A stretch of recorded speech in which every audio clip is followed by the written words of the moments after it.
What's up, guys? Welcome to the second episode of the Dreadlabs Podcast.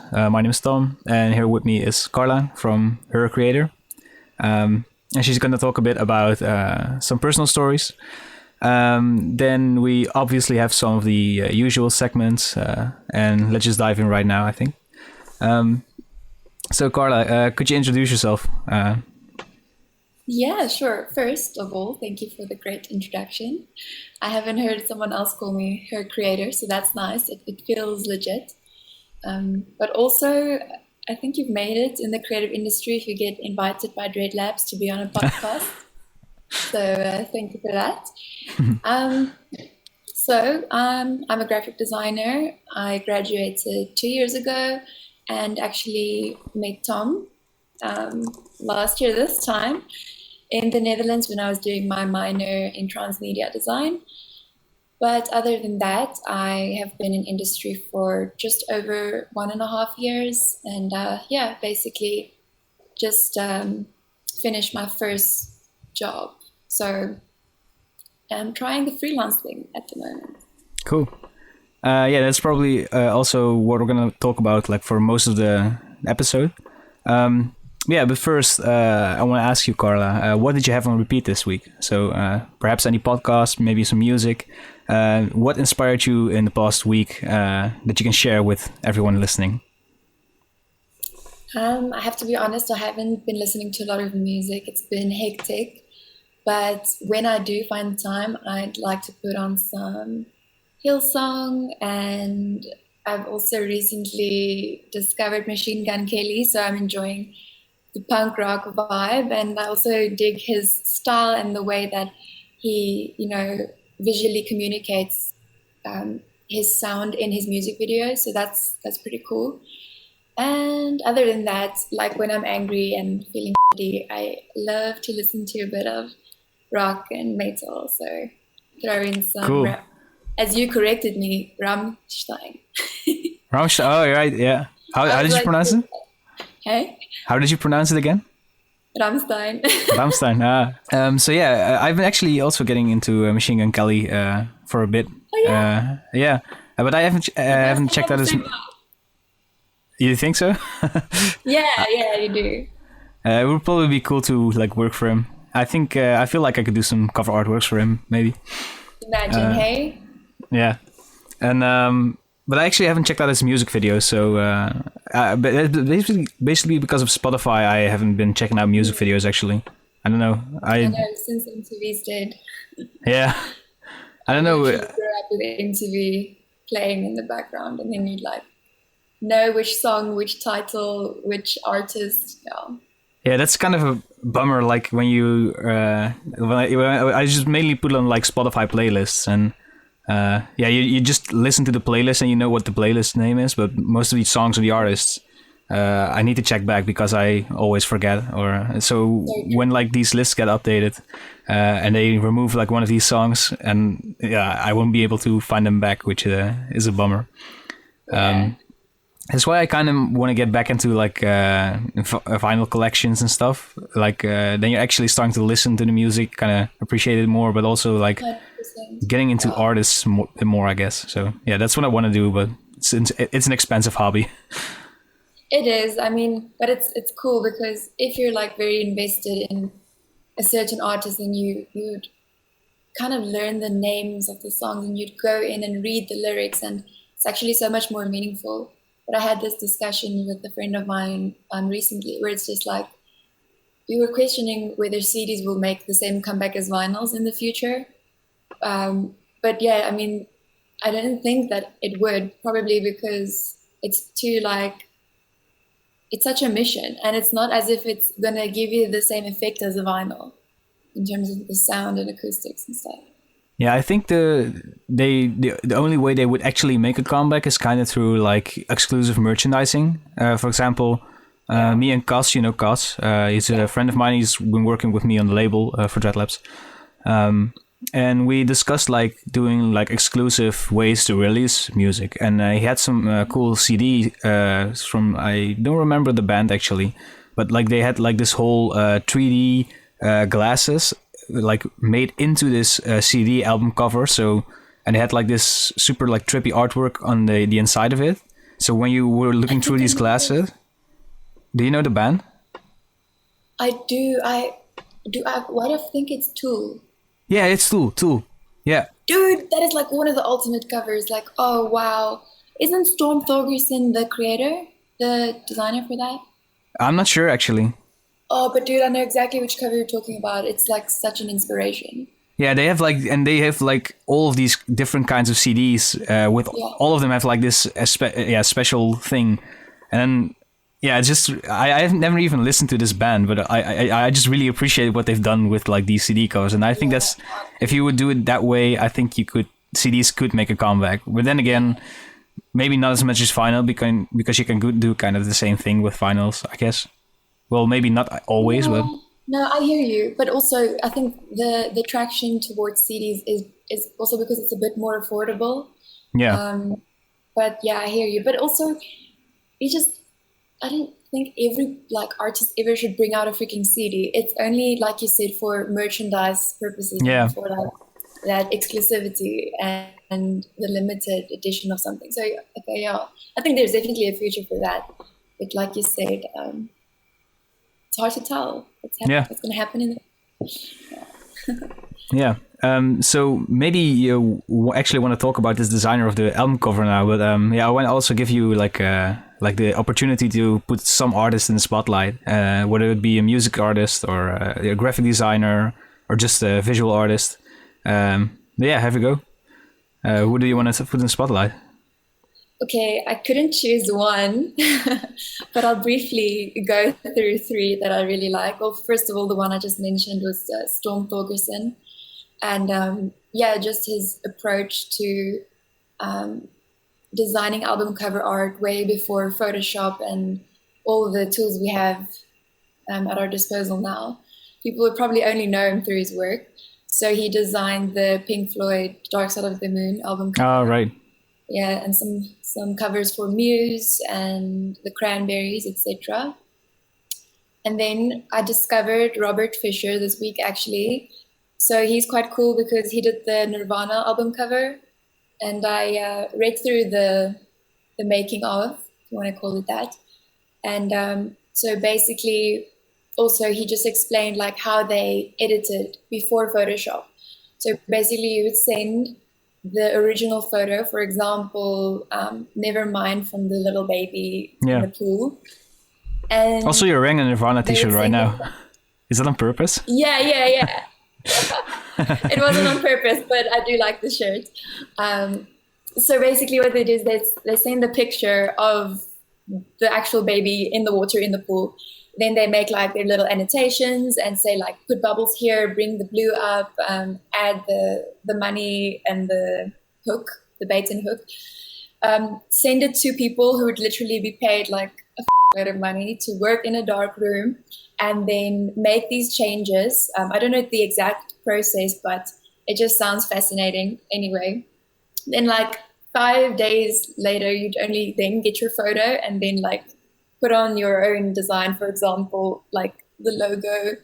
And he specifically designed this little Nevermind thing to, the way that he designed it was he would print out the word Nevermind and then like hold it against the scanner, but like warp it and then scan. Oh, so he manually warped it. Yeah. Damn. And then, after that he would like do a bunch of different ones and then edit it afterwards. So I found that quite fascinating. And other than that, I've always liked Robert Bearty. I think I've introduced you to him. Yeah. But it's also like same vibe as the previous two that I admire. Really cool. So all of the artists will be in the description of this video on YouTube and probably also in the show notes on Spotify and whatever. So you can check them out yourself. Yeah, so moving into like the main part of the podcast, I guess. You told earlier that you've been working for an agency. Yeah. So we're not going to name the agency just for privacy purposes, I guess. Anyway, you told me a few weeks ago, I think now, that you got fired from this agency and quite some stuff has happened down down there. Yeah, Which is why I thought it would be a cool idea to invite you to the podcast and kind of tell us about like how everything went down and what happened. look, it's not your biggest dream to have your first career or your first career opportunity and then having to end it off on bad terms with the company. I think no one ever plans being fired, I guess. Do they? Do they? No, they don't. That's a good point. I just mean that you don't think that you're gonna get fired, like unless you're like really messed up and being rude and like that. But I mean, honestly, look at me. I'm a angel. So it was all very like sudden and abrupt. But the point is, they literally emailed me a month ago with a notice of inquiry stating that I need to attend a hearing where they will discuss my misconduct, which was labeled as gross insubordination. So I first had to Google what these words meant because I was like, huh? They kind of sound really heavy. Like, no, dude, but even the whole letter is so formal and like it uses like a lot of legal jargon. So just to be clear on this, your company itself, it's quite an informal workplace, I guess, right? Very informal. Yeah. We don't have like a set of rules. We don't have a code of conduct that's official or communicated to us. And we also don't have an HR department. And nor do we have a strict hierarchy. So you can imagine why things like... subordination is kind of a heavy word for a company that doesn't have any hierarchy, I guess. Yeah. That's sorry. That's the big problem, because it was like, oh, I'm being what? So yeah, it's not the type of thing you hope for in your first job. But I'll tell you this much: the things that I said were assertive, and honestly, I was at a point where I was tired of being walked over and tired of being pushed down. So in a way, I stood up for myself, and I honestly didn't use any rude language or stuff like that. But I would call people, I would call them out. Yeah. So and I guess that's not okay for, I don't know, maybe a junior graphic designer, but I'm not a junior graphic designer in the first order. I'm a human. So yeah. I am someone who feel that we should all like try work things out. We should discuss things. And if I have a problem with you, I'm going to come tell you. If you have a problem with me, I need you to tell me, because we need to talk. We can't have like, I don't know, what do you call it? Like a little vengeance or... Yeah, there doesn't need to be passive aggressive vibes in the office, I guess. 100%. So I wasn't keen on that, and honestly, I just didn't fit into the culture. So yeah, that's not what I expected. But anyway, long story short, I got dismissed, and I reported them to the CCMA, which is like a mediation and arbitration council, because I didn't follow the correct procedure in dismissing me. And at least I received 1 month's salary out of it, and accreditation for the work that I've worked on. And then lastly, a neutral reference letter. So at least there was some bargaining power. Yeah. But yeah, they were unfair. I wouldn't say I was completely blameless, but it's not my vibe. No, okay. So I guess, could you say that you ended, in the end, you left there on good terms, or? Relatively good terms, I guess. Seeing the circumstances, I guess. Yes. Yeah. When something like this happens, you probably like you said, you didn't see it coming. But yeah, you decided to go freelance instead of like searching for another agency to work for, even though they actually agreed to give you like a neutral reference. Could you tell me a bit about why you made the decision to go freelance? Yeah, sure. I guess the big reason was that while I was in agency, it felt like I was building someone else's dream. And that's not a problem if you align with the purpose and the vision of the company. But in the end, you still want to build something for yourself. And at 25, I just feel that this is a good time for me to at least try, because it is risky to start your own thing, to go out on your own. So I think that for me, that was the best choice for now. Yeah, like for example, compared to me, because like I am also doing the freelance thing, but I've never worked for a design agency before in my life. Actually, I've never worked in a. I have worked at a printing company. Yeah, okay. But I've never worked like I've never worked in like a team for like another client, I guess. Oh yeah. I mean I did an internship, but I've never had like an actual job in that, I guess.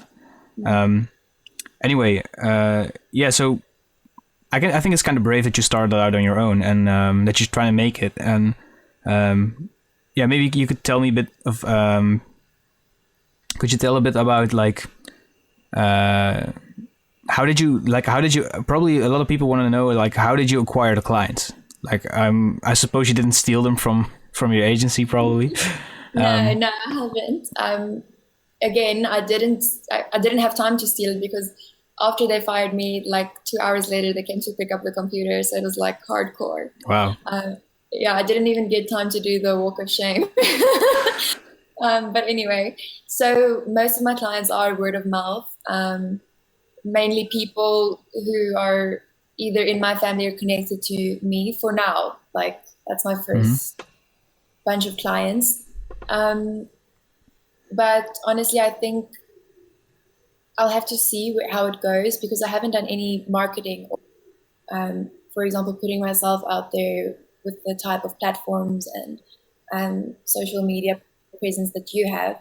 And I guess that's an opportunity that I will have to tap into a bit later. So the initial plan is to get all of these clients that I currently have to get their work out, hopefully do it in such a way that they're repeat clients. And after that, I'd like to see what's on Nomad, which is like a platform for freelancers. So I've already created my profile, and I'll have to see how that goes, because that's also, I think, a great source of getting in touch with clients. All right. Is Nomad like kind of similar to Fiverr, or I don't know if you know Fiverr? Yes.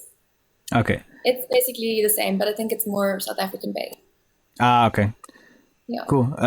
So aren't you afraid that you will undersell your work through using these platforms? Because that's like a hot topic when people approach me about Fiverr or any of these platforms, I guess.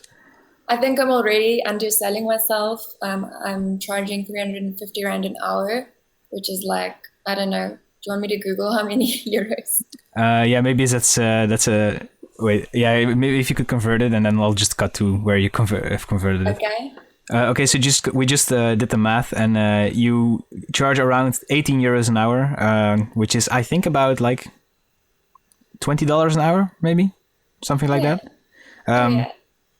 So yeah, and yeah, you suppose you're underselling yourself, and I'll be honest with you, you are, because I've seen your work and I know what you're capable of. But I can imagine as a freelancer that just started out, it's kind of hard to even approach clients in the first place, and yeah, for now.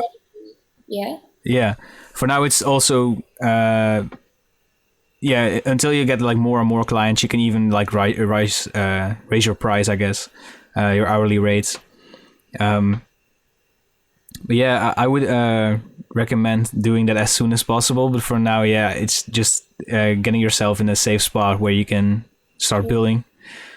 Yeah, that's the strategy, just to like come in at a low price, and see like how it is, so that I can maybe over deliver actually, and hopefully, keep those clients coming back or get good recommendations. But after that, I'd love to, obviously I have to push it up to maintain a living.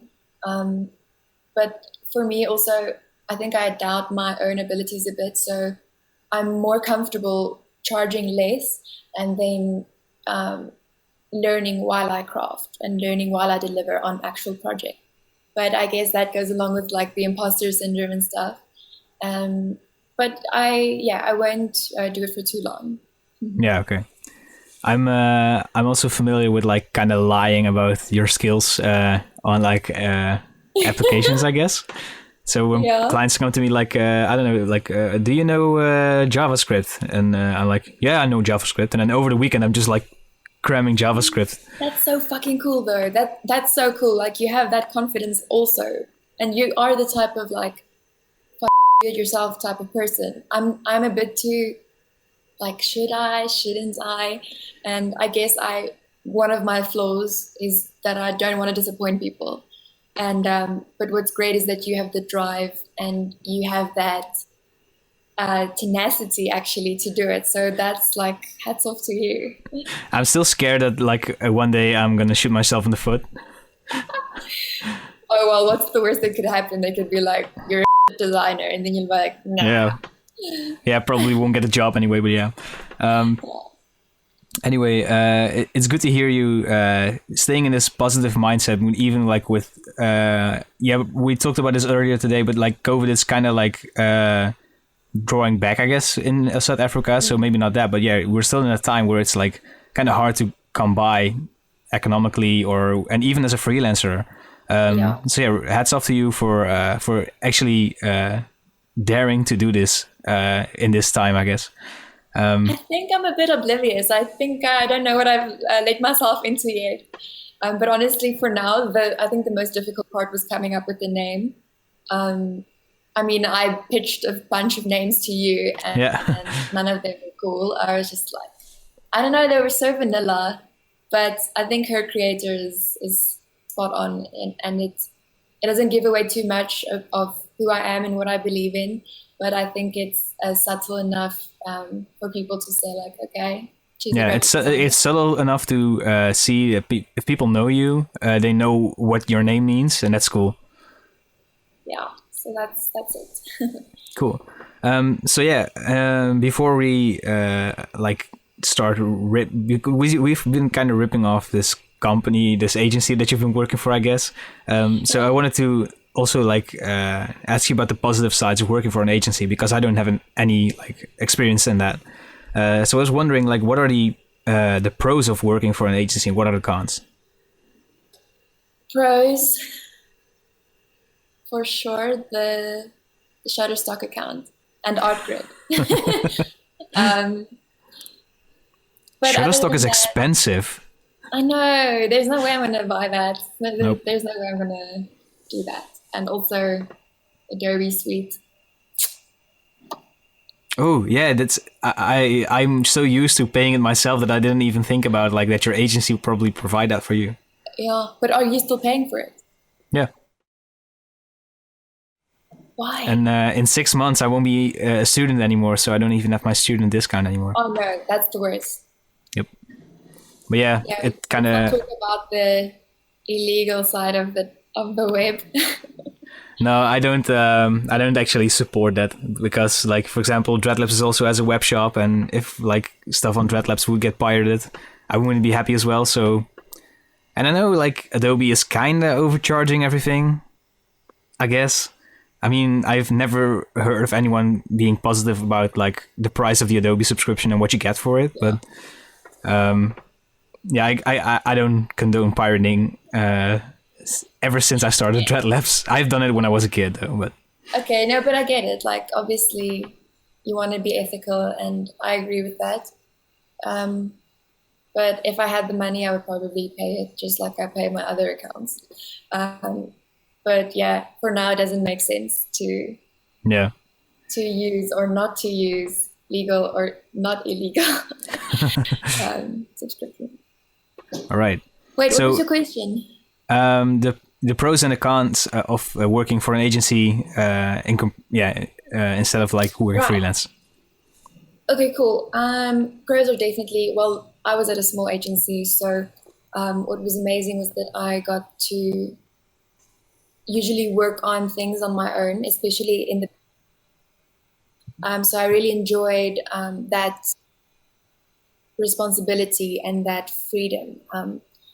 And I was frequently staffed on things like conceptualization and coming up with the look and feel for something. So that really drives me. And I mean, it's such a vital part of the creative process that you're person that eventually comes up with that idea, and then it grows into something, Yeah. something bigger, into a campaign, into a corporate identity. It all derives So, from your ideas, I guess, then. yeah, and you get like so much satisfaction from that, and I think that's what it is to ultimately be a creative. Other than that, it's what I liked about agencies, that I had people who are better than me, who I can learn from, and I've always welcomed that. So that was cool to me. Sometimes, there were clashes, but we'll always get office politics and stuff like that. But yeah, I think overall it was the fact that I had that support and I could tap into projects that were not the biggest, but I was able to work it from the ground up. Yeah, sounds cool. That's actually one of the things that I would like to do because as a freelancer, at least me, I don't really get invited to or invited on jobs that are like actual campaigns, more like one-off jobs, I guess. So yeah, the reason why I would consider going to an agency is to actually be a part of these like big campaigns, or if anyone's listening in, you can hire me as a freelancer for your campaigns, or Karla. Hint, hint. But yeah, campaigns can be either a blessing or a curse. Yes, the first month we come up with this great idea, it has a concept, there's still like a lot of life to breathe into the project. And then later on, it's like, the 100th email that you're doing, or the umpteenth like social post that you're doing in the style, and actually you're just like over it. So right. It all depends. Yeah. So another thing that I would also appreciate, I guess, by working in an agency is I've been coping with loneliness from time to time when I'm working from home, and I guess more people during COVID have that same problem. But yeah, for me especially, I've been working from my bedroom since, I don't know, like 2018 or something. So about 2-3 years now, I think. And yeah, sometimes it could get lonely. So it would be cool to like sit in an office with like people that you can become friendly with, stuff like that. Yeah, do you feel the same way about that, or are they just like coworkers to you? Or I guess it differentiates with, or it's different in every agency, I guess. But I guess that's why my dismissal was quite upsetting, because it was like a family and you really get to know people. And one of my mistakes were actually opening up too much. But there were some loyal friends and some amazing people that I met, very talented people, and I appreciated their input in my work, even if they weren't necessarily designers. So yeah, you do get that multidisciplinary environment, or that personal environment where you get in touch with people and just be like, I don't know, congrats with your grandma's birthday, stuff like that. And like people are involved in your life and they're like, okay, you're not having a good day, like let me check in, what's happening, can I help you with some work? So that's like one of the advantages. But at the moment, I guess I'm a bit over it. I want to be alone. But I do recognize that it's super important to build your own network of creatives, and knowing that there are certain designers and people who are capable of doing things that you, even if you just want to run an idea by them and stuff, I think it's so vital to the creative process. And yeah, I do have, obviously, which includes you, a group of people who I can rely on and who I can chat to if I'm in a problem, or how do you say, in a sticky situation. Yeah. So I think that's super important. That was actually one of my questions that I would like to ask you. Is okay. How do you feel about having that close space of connections, and what do you do to kind of, how do you say it, nourish the relationships? And so with these connections, you mean other designers or creatives, or do you mean like my clients? Other designers and creatives in the world, in your country, people you studied with. So I'm actually including I tend to think that I'm notorious for being like not the best person with keeping in touch with people. I think because I'm just like so focused around work or whatever I'm doing at the moment that I'm not. I should be thinking more about checking in with people. You know, like hey, how have you been doing? Whatever. So I'm not really good at that, I guess. But Dreadlabs really helped me do that a bit more often on people. You know, like and that's one of the reasons why I set up this platform is I want to. Even if it's through a podcast episode that we record together or whatever, keep in touch with friends or creative people. Well, most of my friends are creative people, I guess, that I know. For example, you with the podcast, and then we have Cass, my friend, who's helping with the label. Everyone around me, and try to keep them involved. And since Dreadlabs is still a bit growing, it might not be big enough to involve everyone all at once for all the time, I guess. But yeah, I try to use this platform because it's kind of like work and a hobby to me. This, so yeah, I try to combine it with like keeping in touch and checking in on everyone every once in a while. Yeah. Besides that, I think it's also hard to. Or maybe for some people it is sometimes for me, but it's hard to not get jealous of anyone. And like I don't know how you say this in English, but you should be happy for someone. Like when I don't know, let's say that I have a best friend, and this best friend is also a freelance designer, and he lands like his big job, and it's like logical to start being jealous of that, you know, like, oh, I could have had that job, or I wish I had that job, or I could have done this better, maybe even, like, you know, like I know some people have those thoughts, and I've definitely had them too from time to time. But I think it's important to also think by yourself, like, okay, this is my friend and I should be happy for him. And also like remind yourself that to, when these moments happen, to actually congratulate your friends about this. Even though they might be your rivals, you know? Because if you start only like seeing these friends of yours as competition, or you only start being jealous at them without like actually checking in on them, you tend to forget that they're actually your friends. Exactly. It's kind of like you're creating an enemy that's not even there. Yeah. And I'm not sure. There's probably also some people around me that subconsciously have thought about me in this way too. But yeah, I guess it's part of why making a living out of being a creative is kind of hard. You know, you tend to take things personal that aren't supposed to be nothing but business. Yeah, I completely understand what you mean.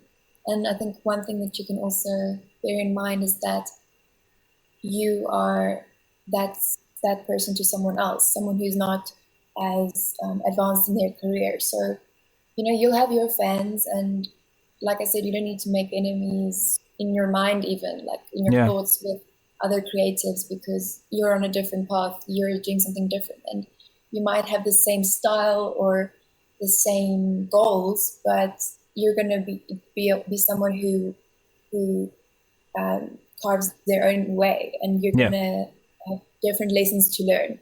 So yeah, that's always important to keep stuff like that in mind. Yeah, definitely.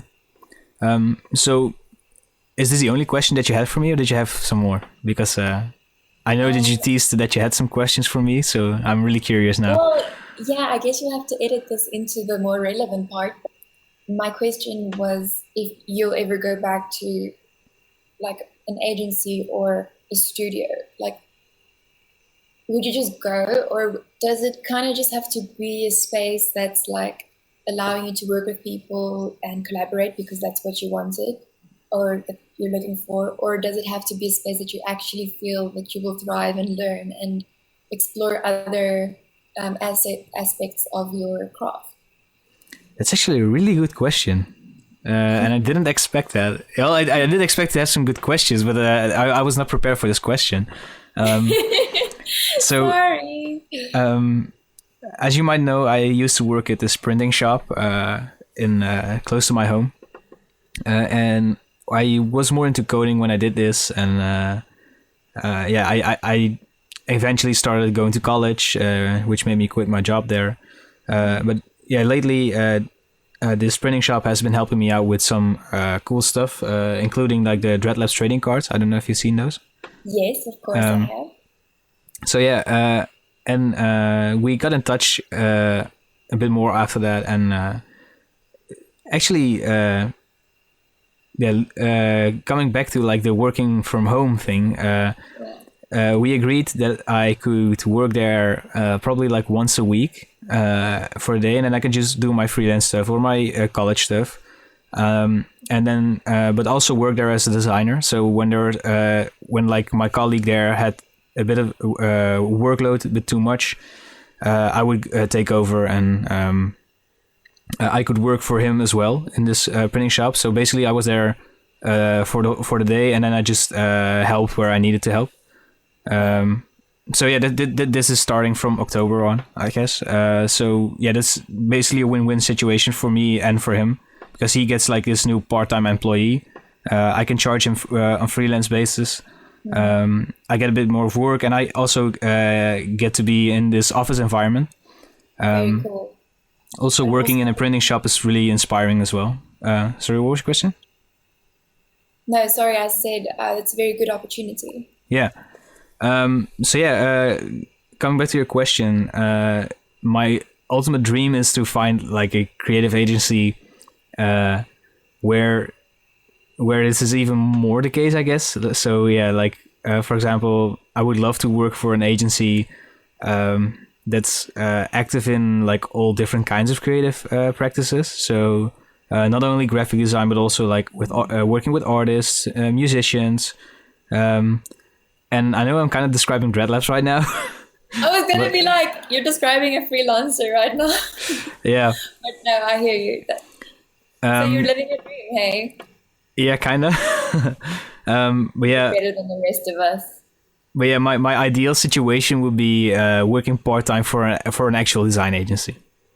So that's actually nice. You don't have to choose in life. You don't have to choose either like freelance, hardcore, or agency, like climbing the ladder. Yeah, no, I think there's definitely a lot of flexibility. So that's a good option. The best option would be combining the two and have the best of both worlds. Yeah. Yeah, it's quite cool that you mentioned that you have a temporary office space, because my boyfriend's boss offered me an office that I can just come and work in during the week, anytime, any duration. So I think that's quite cool. It was kind of a blessing in disguise. But it's not really a creative space. Oh, right. Yeah, so it's not like I can walk across and ask a financial consultant to look at this billboard design. But it's still nice to get dressed in the morning, go out and feel that you have a purpose, feel that you have a place that's yours. Yeah.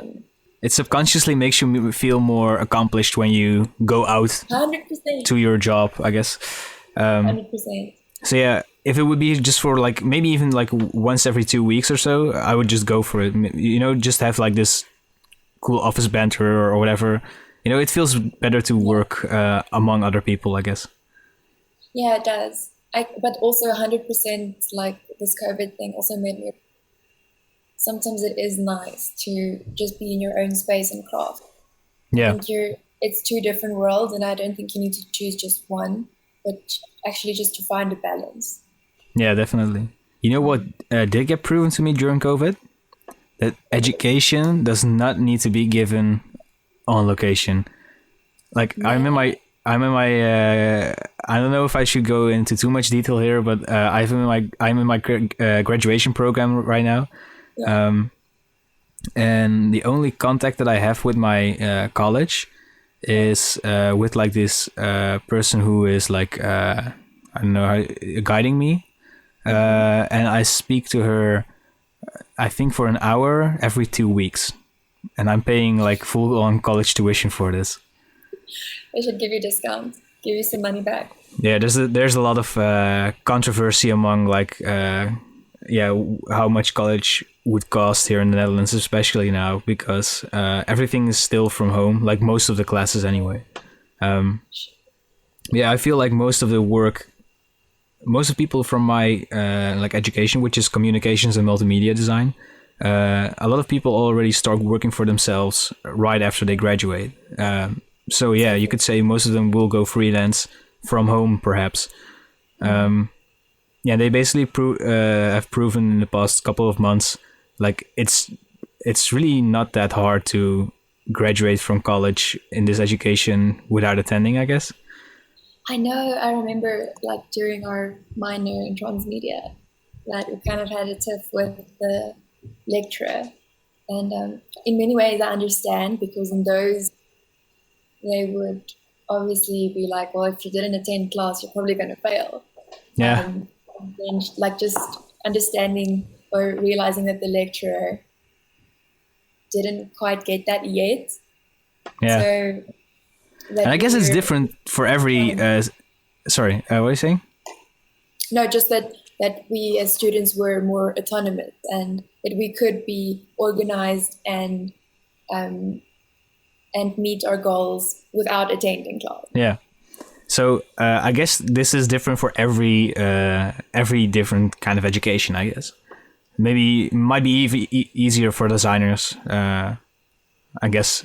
You know, for example, I also had this course of like 10 weeks, which was based around physical design, and you had to work with a laser cutter, and work in 3D in like this woodworking, with a woodworking workshop. Yeah. So yeah, all of these things obviously you couldn't do from home, you know. So there are some parts that are better to do in person, but like the part of the program that I've been following for the past couple of months, could just do it from home, and we didn't need COVID for that, you know. Like if there weren't any measurements, to realize that. Yeah. Also, yeah, it gets exhausting when you have to travel all the time, every day, and I think there's a lot of energy that you could spare and put into your craft. Definitely.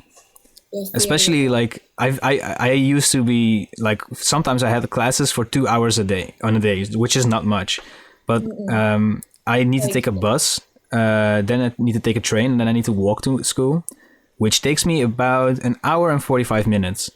So going to school and coming back would be 3.5 hours, which would take me almost double the time that I would be attending school, which can be devastating mentally. Yeah. Help me out. So yeah, I'm glad that I could finish the rest off from home, you know. Yeah. It's quite ironic, because you did things by yourself at home because you didn't want to like study further, or you didn't want to study further, and now you're like studying further from home. Yeah. So yeah. You have any other questions written down? Or anything you would like to talk about anyways? No, I just want to say thank you for having me on your podcast. I feel like super legit now. And yeah, I'd love to talk shop with you, so it's always a pleasure. Definitely. Same goes for me. So yeah, guys, if you want to check out Karla's work, you can do so by going to her Instagram handle, which is on the screen right now on YouTube. And I'll also put a link in the description on Spotify and on YouTube, so you can just click it. So yeah, you want anything to plug before we leave?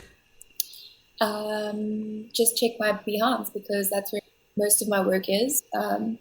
Instagram is still in the process of becoming something. Looking to Dreadlabs for inspiration, but yeah, so mainly Behance, just Karla Strydom.